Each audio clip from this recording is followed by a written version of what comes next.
Welcome into the Illini Inquirer podcast. Another big day for Illinois basketball recruiting for Brad Underwood, Chester Frazier, and the rest of the Illini staff as they're on the board in the class of 2023 with a big-time commitment. And Derek Piper is joining me now to break down what we just saw on the 24/7 Sports YouTube channel. Great job by Adam Finkelstein, Eric Bossy, our great team of 24/7's basketball analysts. And I'm not doing that just to suck up to those guys. I think they do a great job. And, those are two additions over the last year that I think have been great on the national scene. I'll play a little bit of the Amani interview, a little bit of the Bossy analysis at the end of this podcast. But Derek, we had a good idea. You put the crystal ball in. We talked about it. But how do you feel now that Illinois is on the board with one of the top 60 prospects in the country? It's a huge get for Illinois, obviously, when you get a chance to get the guy that's at the top of your board. And it's always a great feeling for a staff when you identify your top target in that class and you're ultimately able to land him. And that was what happened today by locking up Amani Hansberry. And they got in at the perfect time. They played it perfectly, and they were in a bit of an advantage, which they haven't had, in the past. When we look at some of these, I thought back to Xavier Simpson or Colin Castleton, where Illinois maybe was the team that did the most legwork and worked the hardest, but then Michigan shows up. And to Chester's credit, it wasn't like that for Illinois, and that they were just showing up on the scene very, very late. Because as we saw with Auburn and Oregon and even Maryland trying to jump in June, it was too late for those programs, and he didn't really consider them all that much. And that spoke to Chester's relationship and the way that he worked it, the fact that he knew Amani very well. And then once Illinois decided to go all in May, they just had more appeal than Penn State and just kind of play a little bit of recruiting bully ball. And in that type of a sense, being able to have the winning, to have the development that they've started to show with Kofi, with Io, with obviously Fletch, and there's a lot more resources at Illinois as well. So a lot of credit to Chester for working this one. And then just with the evaluation piece too. I mean, this was not a guy that was ranked inside the top 100, even the top 120 at the time there late in the spring. And Illinois trusted what they saw. And ultimately, he just continued to produce and be a double-double guy in the UIBL circuit, did it against guys that were ranked way higher than him, and ultimately sits here today at 52 and still has a chance to go up a little bit higher through his senior season. Let's pause and focus, Derek, on the ability to recruit now for Illinois and how much winning matters and how much hiring the right people matters. Over the last year, right, and maybe even less than a year, Illinois has added Sky Clark, the number 33 prospect in the composite, Ty Rogers, number 53, Jade Nepps, number 72. Sincere Harris would have been the top prospect in a lot of previous Illinois recruiting classes over the last couple of decades, last decade and a half. And he's number 109, and he's the fourth guy in that class. We go to 2023, you get Amani Hansberry. Of course, his composite's going to go up. We helped with that. 24/7 Sports has him up to number 52 after his big spring and summer. Zachary Perrine, not ranked, but obviously had a really good offer list. And then you add two of the best transfers on the market with Matthew Meyer and Terrence Shannon, and Dane Danger, who is one of the top 100 transfers, right? This is a program that can recruit at a high level. I know this is elementary, Derek, but it's changed a lot in the last 2 years. And we've talked about it previously, but hiring Chester Frazier, who's gotten his kind of guys, and I want to break out from the Chester here in a second, but Amani, Epps, Sincere Harris, adding Tim Anderson, who's had the best recruiting run I've ever seen from an Illinois assistant, Rogers, Clark, Shannon, Meyer, Danger, Merez Johnson in 2024, ZZ Clark in 2024. It's one of the ridiculous runs, but it also just has to do with winning. Illinois basketball is a sexy program again. Yeah, they definitely are. And they are capitalizing on their appeal, on their winning, and just parlaying that into more success when you're able to bring in this kind of talent and reload the way they did this offseason, despite the fact you lose like your entire backcourt. But because of the way you recruited with Epps and Harris and Sky coming in, being able to put yourself in a position to still have a really talented team, you open up the portal now and be able to make some major moves there. And it was a pivotal time when you think back to, I know it's easy to go back to, and you should, when Brad lost all three assistants and you just wondered what that was going to look like. And you knew you were going to have Kofi for much longer. Maybe he was going to go that off season, but to be able to get Chester and Tim and Jeff and the way that they've produced here in the first year and a half being on staff is just really, really impressive. It speaks to Brad too. And then, yeah, just the bar has been elevated so high where it's just, I mean, in the last two classes, they've had 4 guys that are in the 24/7 top 60. Like that's talent. You're stocking up and being able to just the standard of having, oh yeah, a top 100 recruit used to be one like, oh yeah, how about a top 100 guy? Now it's just kind of regular, and that's just what they're doing. And I think that we'll just continue to see them recruit at this type of a level, and that puts you in a position to have a lot of success and compete with the big boys in the Big Ten. I mean, it's getting back to a Selfian level of Illinois recruiting, right? Like Bill Self was D Brown was a big one. Io was a big one for Brad Underwood. Kofi was a big one, but it's getting back to that kind of level where you're expecting to get guys in the top 75. And if you're getting into these battles with some other solid to good programs, you're almost expecting to win them. So again, I just want to reset, and you always go back to, this is for Illinois basketball on the floor and in recruiting. It is kind of going back to a golden era of potential here. This could be a year people look back on, or an era people look back on, man, that was a lot of fun. Now you just want to go farther in the NCAA tournament, but getting guys like Amani Hansberry certainly helps. Before we get more into Amani as a player here, Derek, I want to ask you your favorite comp, because we love that game.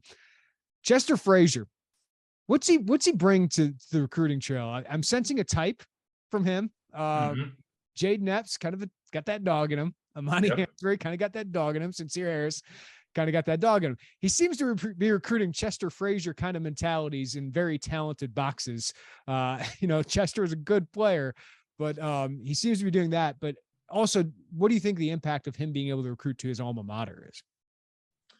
He obviously has a lot of passion for Illinois. That's easy to tell. And just some of the characteristics that he had as a player definitely then permeate into his coaching, and then also him as a recruiter, and the way that he builds relationships and the way that he goes after guys. He's a bulldog. He's tough, and he's relentless. I mean, that was one thing that you knew as when he was on the court, was like he was not going to be outworked. And it's, you hear, you talk to Brad, and you just hear around the staff, or just you talk to guys that he recruits, and Chester, when he wants a guy, he's going to be on him. He's going to be talking to everybody in his camp, and he's going to be doing everything he can to make sure, he's going to work the hardest of anyone as far as guys that are going after him. So he's been able to establish that. He's definitely targeted the toughness, targeted guys that relate well to him, that obviously that works with Brad as well, and that culture that they've established, and wanting toughness, wanting all out effort, wanting that to be unquestioned parts of this basketball team. And then, you throw in the talent part of that as well. And that's the ideal. That's the sweet spot for this program, is finding guys that have that drive, that have that toughness, and that are really talented players. So he seeked that out. And I think that Chester he relates well to those type of guys, because he was someone that played that way and did it in Illinois uniform, to your point, which I think helps even more from the Illinois stuff. Remember, we were fretting. Everybody was fretting about who they were going to hire. It's worked out pretty well, this combination of guys, and Jeff Alexander got on the board with Zachary Perrine there. Hansberry said of Chester, he was the number one factor. I didn't know anything about Illinois until Chester reached out. When he reached out to me, it was big, because I'd always seen Illinois here and there on TV and knew it was a big program, but I didn't realize how big it is in Champaign, how big of a basketball school it was. Him being from the area and going there, and then knowing people in that area I'm connected with, really got the ball rolling. And it sounds like the Geese College of Business was really big for him. So, Derek, I know we kind of covered this in the last podcast, but how was Illinois, like, why did they hone in on him so early before he blew up on the circuit, and how were they able to close the deal here? So Chester's been familiar with him for a long time. Obviously, he's very tied into the East Coast hoop scene. And Amani, earlier on in his high school career, was maybe even a little more highly touted than he was, just a couple of months ago. I know that he was thought of as one of the better players coming up, and then had some, as he spoke to in his announcement, had some up and downs with his progression, and really trying to find his niche as a player, and what ultimately made it work for him. But Virginia Tech was the first high major program to offer him. Chester was on staff at that time. That was back in late 2019. And while Chester wasn't the lead guy, obviously was very familiar with Amani. And as soon as he gets here at Illinois, he starts getting involved with Amani, and they offered last fall. And Illinois at the time wasn't making him a top priority. They were in the mix, but they weren't really pressing all the way. But Chester building that relationship gave them a foundation to where if they decide to go all in, they would have that. So Chester working that relationship, the fact that he knew his AAU guys, Team Durant in the EYBL, he's done a good job with his parents as well. And then when Amani was just going off in the EYBL late in the spring, and I think at that time Illinois was still trying to decide, are we going to make a move now because we know this window is going to close, where if we don't do it, then he might not consider us. If we try to get in too late, we might be in that same box as Auburn and Oregon. If we try to just push the gas in July, and he's like, sorry, it's too late, I'm going to Penn State, or what, if that would have been how it played out. So Illinois late in May says we're going all in, and it was the perfect time to where he was still pretty open. He takes that official visit in June, and I think they blew him away with everything they had to offer, with the facilities, with the development, with academics were really important to him as well, with the College of Business. And I think he just connected really well with Chester and the staff, and they made it known throughout the rest of the summer. I mean, they weren't going to have any less than 2 coaches at Peach Jam. They were 3 deep at like all of his games. And that sent a clear message that, hey, we're going all out for you. And, we feel like we should win this recruitment, and they did. Yeah. Poor Penn State, man. If they put in a good effort there, and it's just Illinois is a different level of program. Illinois fans have been used to that. And now it's a different age, as we talked about. All right. We love playing the comp game. Who doesn't? I mean, we're all suckers for it, of who this guy plays like, who they could be. We use them loosely. I think people understand we're not saying he's going to be this player. He's exactly this player. Every player is different. Every, personality is different. Every game is different. But when we play the comp game, Illinois, apparently, according to Hansberry, is saying that they compare him to Al Horford. He could be their Al Horford. Boss, you just compared him to the guy we love, does everything, turned into an NBA Hall of Famer. Not saying he's going to be him, but Bossy compares him to Draymond Green, who we've used that for Ty Rodgers too, who just does a little bit of everything. Shooting is the question mark. What's your favorite comp, Derek? I'm going to throw another one out there. Kind of a guy who was maybe a little oversized when he was young, had to cut down, had to trim up. Rest in peace to him. But Caleb Swanigan is another one that might come to mind a little bit. Yeah, I could definitely see that one. I know that even some say a little bit of a Travion vibe as well. You could throw that in there too. Al Horford is the guy that came to mind for me when I started to first really hone in on his game late in the spring. I know that he's not as tall as Horford, not as good of an athlete as Horford was, especially when you go back to his Florida days, his early time in the NBA. He's not as explosive as that kind of a guy, but I'm just remembering now, Derek, sorry to interrupt, like him and Joakim Noah are like the same age, and Joakim's been retired for a few years. It looked like an old man, and Al Horford was one of the most important players in the Eastern Conference Finals. Still doing it. So maybe old man Al Horford, I think that might be play style wise something that really correlates with Hansberry, because he is someone that with Horford is a guy who can grab a rebound and push the ball off the floor. He's someone that can extend out to the perimeter and facilitate, can make a jump shot if he's open. I know his three-point shot needs to get better as time goes on, but I thought in July he really established that he's got a pretty good mid-range shot. It's kind of that set shot. It looks like Horford almost, the way that he releases it high and everything. And then in the post, he's very skilled. He can finish with both hands, and he's just kind of that crafty, gritty post man that can play in the paint, but then also extend out. And I think defensively, he's someone that has some versatility, and because of the way he moves and how hard he's going to play defensively, he can switch on to guys. I know Horford in the past has switched on to guards and been able to have success there. We'll see if Hansberry is athletic enough to do that, but he does have a little bit of that versatility defensively. So I know if you're throwing out a bigger version of Ty, if you want to say Draymond, I see the pieces of all of them, and look, comps aren't perfect. Yeah. But yeah, Horford, as far as play style, is what really stands out to me. Yeah, I like that one too. All right, so 2023, Hansberry comes in. Is Coleman Hawkins going to be here? I think they're planning for that potentially to not be here, and that'd be a great thing for him, great thing for the program. Dane Danger likely still here. Ty Rodgers, Zachary Perrine. In 2024, you add Merez Johnson. Derek, this is the kind of front court depth, versatility we haven't seen at Illinois in a really long time. And I should add Luke Goody, RJ Melendez to that, right? Because those guys can play there. RJ can play the 2 through 4 potentially, but you just have so much versatility, so many options. And how many previous years? I mean, we're sitting there talking about Aaron Jordan having to play the 4 at times, right? Like even last year, Jacob Grandison is having to play the 4 a lot. This is a different front court they're piecing together. So how does Hansberry fit into that puzzle?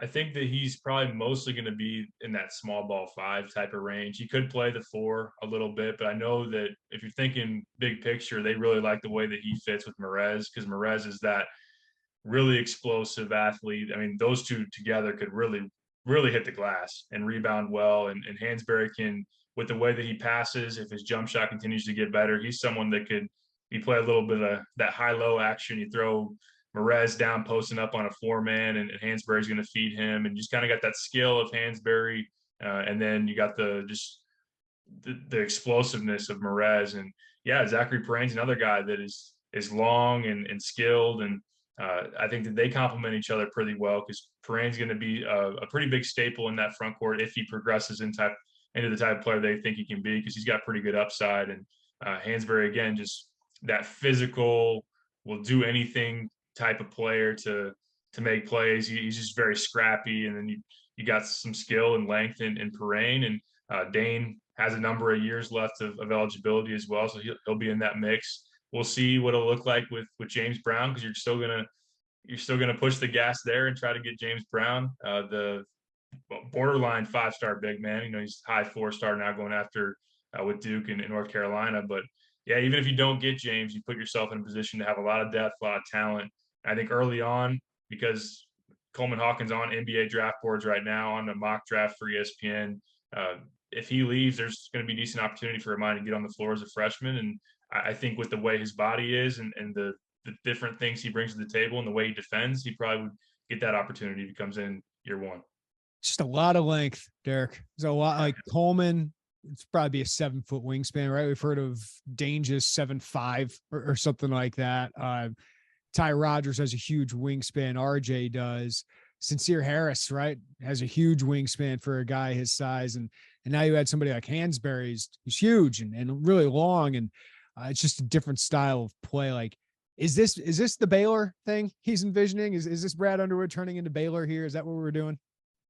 It's got to be. I mean, it's just another guy that fits that Baylor mold. I think you could play that type of switch defensively, have the physicality, just a lot more athleticism than you've been accustomed to in the past. And yeah, length and size across the board at multiple positions, and having some guys that are they're skilled too offensively. I mean, Ty being able to play 2 through 4, the fact that Amani is skilled enough probably to play the 4 and the 5, and I just have a number of guys that can slot into different spots and guard different positions. And yeah, the Baylor, I think Amani, you could also throw him in with like a Ty Rodgers that would look, if you put him in a Michigan State uniform, you wouldn't think twice.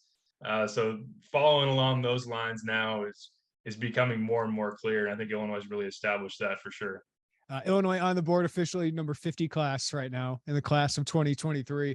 Of course, they're going to add more to that, Derek. The transfer portal always going to be important for them, but the class of 2023, where do they look now? Because I expect Hansberry will rise in the ranking, so that'll boost Illinois' class ranking for people who really care about that. But I'd expect they'd add some more pieces. So what are the positions? Who are some names? They're really interested in adding a guard and another ball handler in the mix, a guy that can make plays off the dribble. Drake Gibbs Lawhorn, the decommit from Purdue, who opened it up earlier this month, is someone that is becoming, based on what I've heard, a bigger priority for them as we've pushed forward. And I know that Tim Anderson's the lead guy for him. And it's interesting because there's going to be some big players. He's very talented. Memphis is already locked in an official visit for this fall. We'll see if Illinois is able. I think he will visit, whether they will use an official. I could see that as well. North Carolina has been thrown out there as interested. Gonzaga has been thrown out there as being in the mix as well. So it'll be a tough recruitment, but it's a guy that's in the top 100. I know he dropped a little bit in the recent rankings, but was in that top 50 range. Now it's down around top 75, but a very good shooter, plays at Mount Verde, similar to Sky Clark last year. Nicolo Moretti is also another guard from Italy. Yeah, Jeff Alexander is going to continue to be active in that international market. on that note, Alex Tui is a skilled forward with size from Australia. And then Brady Dunlap is also a 6'7" shooter out of California. So you're looking at guard, and then you're looking at kind of a wing forward that can shoot the three. I know that they definitely want a shooter. It's whether or not they, on the shooter part, it's whether to take one of those guys. I mean, Tui's going to be pursued by a lot of people. He already is. And then Dunlap's one of those. It'd be borderline. Do we take him, or do we wait and see what's going to be available mid-year or even after the year in the portal? So shooter, another guard, and then obviously Hansberry down low is a pretty good outlook for what that's going to look like pulling in for next year. Yeah, Underwood's at least got something to talk about for the early signing period here. So that's a good one to do. Derek, I wanted to kind of put this, kind of throwing this at you, but I'm thinking of the best recruiting teams in the Big Ten. Illinois is in that elite tier, right? I mean, they've had a top 5 Big Ten recruiting class, I believe, 4 of the last 5 years. And the 1 year they weren't in there, they got Kofi Coburn. So they in the elite tier, would you say for sure?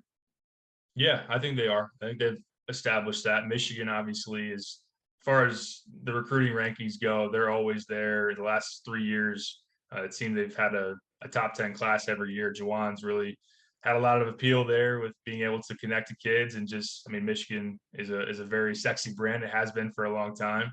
Ohio State, Chris Holtman's done a really good job of recruiting. They've always been able to be up there in the rankings recruiting wise and towards the top of the Big Ten. So I'd say Michigan, Ohio State, Illinois. Michigan State was up there for a long time. They're back though, aren't they? I know they're back with Xavier Booker and Jeremy Fears. They did come back. I was wondering about that because when they went, not adding anyone in the portal this year, to everyone's surprise, or everyone's wondering what the heck's going on. And then there was a little bit of a gap in between the Jaren Jackson, Miles Bridges, Cassius Winston, and a couple of years there where they weren't pulling in the same type of guys. But all of a sudden, yeah, Izzo says that he's back. So yeah, that's kind of the top tier. And I definitely think Illinois, having a top 10 class nationally this past year, and just kind of like we talked about, setting the expectation of getting guys in that top 50 to top 75 range, and then what they're doing in the portal too, I think that puts them in an elite group in the Big Ten. Yeah, since the Bingham, Brown, Henry class, they had one top 25 class, Michigan State, in the last 4 years. And then now they have the number 2 class currently. So yeah, Michigan State, hey, if you're not going to recruit transfers, you better get really good prep players. They're doing that really well in the class of 2023. Holtman, I know some of it, Derek, is they get a lot of guys every class, it feels like, but they're adding constant top 100 guys, and kind of, Bryce Sensabaugh's tough physical player, like versatile players. He's doing a really good job recruiting. You're wondering if it'll play a little bit better on the court. They've been a good program, maybe not the top level program that Ohio State fans certainly expect sometimes. Michigan certainly is in that level. Is there anybody? Is Indiana there? With what they're doing with the new coaching staff? Do you feel like they're back into that, given a couple 5 stars in the last class? Yeah, that's a great point to bring up them. Jalen Hood-Schifino coming in as a 5-star, and Malik Renew, and then also Tamar Bates was a pretty highly touted, like top 50 caliber prospect as well. So probably just behind. I'd say they're behind Illinois, just because Illinois had a little bit more volume here recently. But yeah, Indiana's definitely getting it going. And while he's not there yet, but we've seen Maryland have a lot of recruiting appeal in the past, and Kevin Willer's off to a fast start, not in that elite tier, but I'd say a team that, a year from now, maybe you're looking at them as being back in that group as well. But yeah, Indiana is pushing that. And I mean, when you're recruiting 5-star type of talent, they're certainly deserving of a mention as well. Is there another team that you think can break through into that level? I mean, I like what Shrewsbury's doing. I kind of liked what the previous head coach Chambers did there in recruiting sometimes too. It's just, you needed one more year. Tony Carr never kind of broke through. And then of course the allegations and everything, but Wisconsin's going to do what it does. Hoiberg's gotten some talent, but they never stay. Rutgers and Purdue kind of do their thing. Johnson's doing a good job in Minnesota, kind of getting more kids to stay home. Northwestern, we know where they're going to recruit. I guess it would be Iowa. Iowa's going to run out of McCaffrey's. That's the problem. And Sanford's, right? Like McCaffrey's and Sanford's. There's only so many of them, I think. But I was recruiting decent guys, but it's kind of a certain specific area in Western Illinois and in Iowa there. So I feel like they should have a good pitch given the guys they've produced there here recently. Yeah, for sure. And also, I mean, they play a pretty fun style of play, the way that they get up and down and are really geared towards offensively, space and everything like that. And it's a good brand. It's a fun college town. I just feel like there's another level that Iowa should be able to get to in recruiting. I agree. And I think that Fran deserves credit because the guys he's gotten haven't really been like Luka wasn't a surefire top 50 type of guy. Wieskamp was a pretty good get, but even like people, and I know that here in this summer, and obviously we saw it ourselves last year, like people love Tony Perkins in the college basketball community, I know Big Ten coaches are expecting big things from him. So yeah, I could see Iowa, if they continue to win and be a factor there in the top 5 of the Big Ten, to be able to take a step up. I think Shrewsbury, and on the note of on this Hansberry recruitment, I think Penn State has shown that they're going to be a factor. Like, can they beat out a team that's in that elite tier? They're just going to get strong-armed by Illinois, or if they're in a battle with Michigan State. You wouldn't think that Penn State could win those type of things yet, but I think that Shrewsbury's done a really good job. He seems like he's a very good coach, and the question for them is if they can they tap into. There's a good talent pool in that Philly area and really on the East Coast as well, and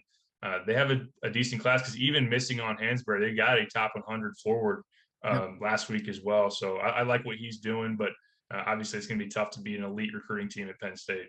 Derek, did you do Illinois fans a favor here by not declaring Hansberry your guy? I felt like you held back, right? Like he was your guy. Oh, he was definitely. Wait, hold up. He hasn't signed yet, right? Yeah, he was my guy. He was my guy, but I'm not. I thought I did Illinois fans a favor, or I don't know if there is any correlation. I got blamed when I did it, and then they wouldn't go. So I'm just laying off for that. I didn't want that on my reputation. Did you hold back on Ty? Was Ty your guy last year? I like Ty. I mean, I love Ty. I saw him one time. I'm like, get that guy. I think Epps would have been my guy. Yeah, because I got to see Epps on the AAU scene. I just fell in love with his bucket getting. Yeah. Well, your first guy, Splash Pool, turned out to be pretty good. Yeah. Pretty good. Yeah. So I good job holding off there, man. Well, with the way this staff is recruiting now, can I go back to just doing my guys because they have a lot more ability to get the type of guys that I was calling my guys? Or maybe I should just not mess with anything because they got a good thing going. And if I start doing that, then it'll be easy to point the finger at what went wrong.